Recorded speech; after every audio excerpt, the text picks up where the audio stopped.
Longing for Jerusalem Season 1 has been sponsored by Mr. and Mrs. Isaac and Tiffany Naxon in honor of the Finding Holiness podcast. Part 8. One of the questions we will be asked in the heavenly court after 120 years is, Tzipita lishua? Did you long for the salvation? What do you think you will answer to that question? Sure I did. I fasted on Tisha B'Av on the 17th of Tammuz.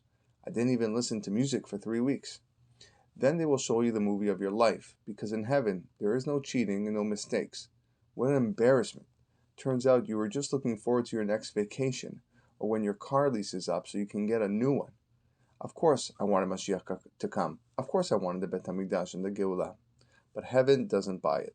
Heaven did not ask you if you hoped the Geulah would come, but rather if you longed for the Geulah.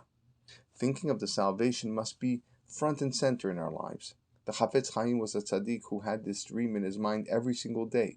Whenever he saw a group of people huddling, he immediately thought that the Mashiach arrived, and that's why they were huddling. It's a different level than what we know of.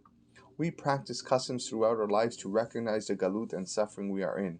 We break glass at weddings, we leave a spot in our house unfinished, we refrain from music for a period of time, we fast, but that's not enough to Hashem. He wants to see tzipiyah. He wants to see us wait like a young child who waits for his parents to come home from work. In the city of Petach Tikva there lived a tzaddik named Rav Leibele. He was the shamash of the Chafetz Chaim in Radin before moving to Eretz Yisrael. Even after he got married, he continued to be his shamash and spent majority of his time in the Chafetz Chaim's house, even slept there sometimes with the haskama of his wife.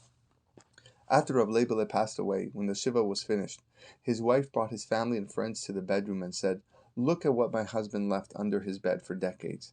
It was a pair of black shoes, sparkling and shiny, that he prepared to greet Mashiach. And every day before he went to sleep, he said, "I didn't merit to wear these shoes today." Every day he would wake up and believe that today was the day he would wear those shoes. This behavior he learned from the Chafetz Chaim, who had a special suit that he bought to greet the Mashiach and didn't wear it for any other purpose.